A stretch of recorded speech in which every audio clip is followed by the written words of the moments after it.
Bonjour à tous. Un chauffeur de bus tué à Bayonne, 15 et 13 ans de prison pour les accusés. Explication dans cette vidéo. Alors que les écrans s'allument, les parties civiles quittent discrètement la salle. Un silence pesant s'abat sur la cour d'assises de Pau. Les premières images apparaissent. Des images froides de caméras de surveillance. Pas de son, pas de commentaires. La séquence n'en est que plus glaçante. Nous sommes le 5 juillet 2020 à l'arrêt de bus Balichon, à Bayonne. Il est près de 19h.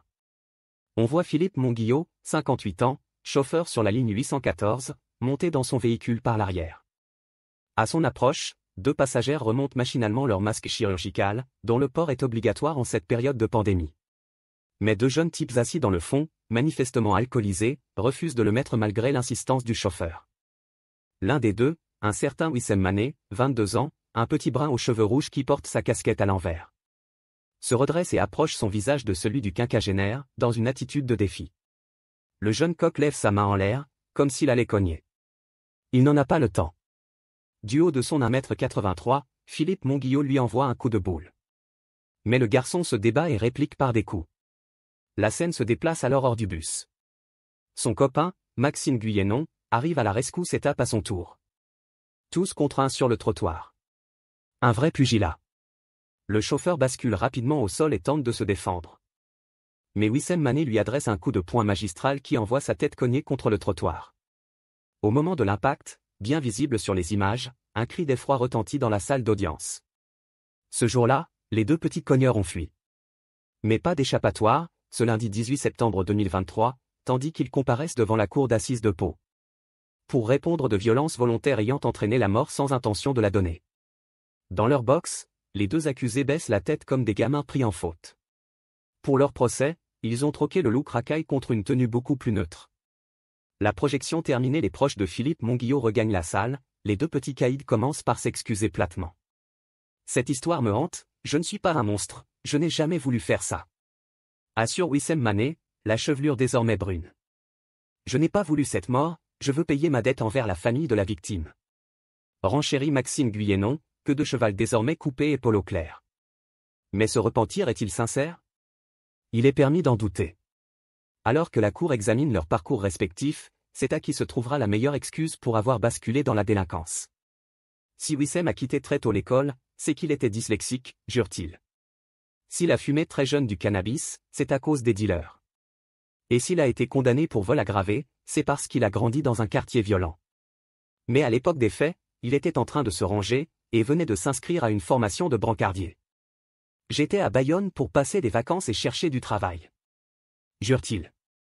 Maxime Guyennon ne choisit pas une autre stratégie pour apitoyer les jurés. Lui aussi originaire de Nîmes, il raconte son enfance où il était le petit gros, le souffre-douleur de ses camarades. S'il a fumé très tôt du cannabis, c'est à cause d'un chagrin d'amour. S'il a dealé et volé, c'était pour payer ses dettes. Et si à l'âge de 18 ans, il a grièvement blessé un autre garçon à coups de cutter, c'est parce que celui-ci essayait de le cambrioler. Le soir de l'altercation avec Philippe Monguillot, il venait de bénéficier d'une libération conditionnelle. Et devait reprendre le travail dans le restaurant de ses parents, à Capbreton, dans les Landes. Deux gentils gars sur la voie de la rédemption, en somme. Mais tout de même capables de tabasser à mort celui qui venait simplement de leur demander de respecter la loi. D'après les psychiatres, Mané et Guyennon auraient du mal à supporter la contrainte et la frustration. Sans blague. Plusieurs passagers qui étaient dans le bus ce soir-là viennent raconter ce qu'ils ont vu de la scène. Le chauffeur était un peu nerveux, se souvient l'un d'eux à la barre.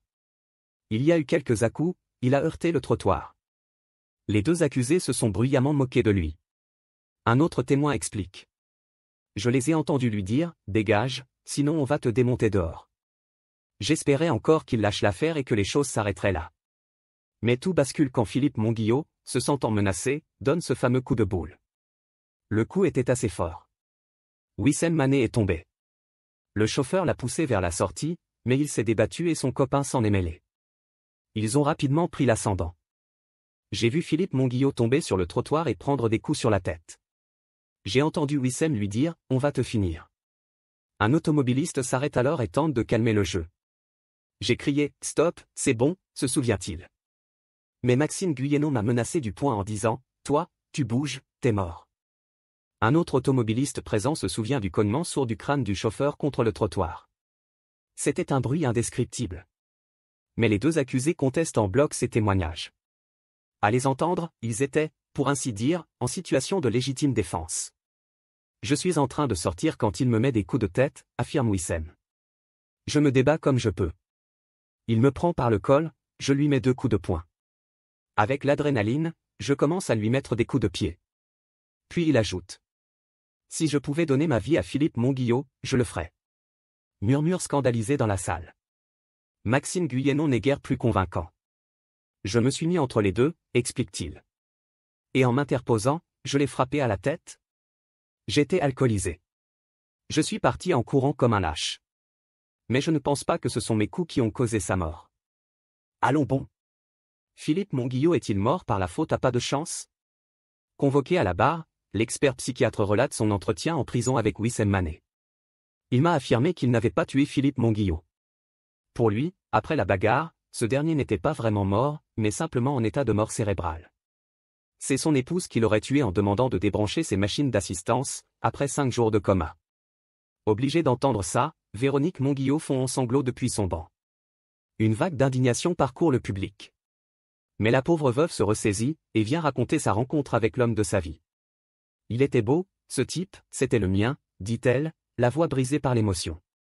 Je l'avais repéré, je suivais son bus à moto. Jusqu'au jour où je suis monté à bord.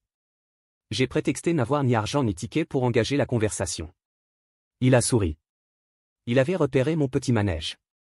S'en suivront 28 années de bonheur et 3 filles. Philippe les appelait ses nanas. Mélanie, Manon, Marie, désormais âgées de 27, 24 et 21 ans, viennent témoigner à leur tour. Toutes 3 dressent le portrait d'un père toujours présent, aimant, attentionné. Ce dimanche fatal, Marie l'a croisé une dernière fois, alors qu'elle rentrait de la plage. Il m'a dit, je fais mon dernier voyage et je rentre, se souvient la Benjamine de la fratrie, les larmes aux yeux. De fait, c'était son dernier voyage. L'avocat général, Marc Marier, refuse que l'on échelonne la responsabilité des 2 accusés. Quand bien même un seul des 2 est l'auteur de l'ultime coup de poing. Vous avez lié votre sort en administrant de concert à Philippe Monguillot des coups d'une violence inouïe qui ont conduit à sa mort, leur dit-il. Il requiert 15 ans de réclusion pour chacun. Mais maître Frédéric Dutin, l'avocat de Maxime Guyennon, défend que celui-ci est moins cogné que son acolyte. Il a même tenté de le retenir. Plaide-t-il. En demandant que les charges qui pèsent sur son client soient requalifiées en simple violence aggravée. Requête rejetée. Maître Thierry Sagardoitot, l'avocat de Wissem Mané, insiste sur le coup de tête administré par Philippe Monguillot. Ça ne légitime pas ce qui s'est passé ensuite, mais ça a été l'étincelle. Plaide-t-il. Verdict, 15 ans de réclusion criminelle pour Wissem Mané, et 13 ans pour Maxime Guyennon. À la sortie du tribunal, Véronique Monguillot ne cache pas sa déception. Je suis en colère. Cingle-t-elle. On attendait une justice exemplaire, on ne peut pas dire qu'on l'ait eue. Nous attendions 30 ans. Elle et ses filles, hélas, sont condamnées au chagrin à perpétuité. Merci d'avoir regardé, n'hésitez pas à partager la vidéo avec vos amis et à vous abonner à notre chaîne pour ne manquer aucune de nos futures vidéos.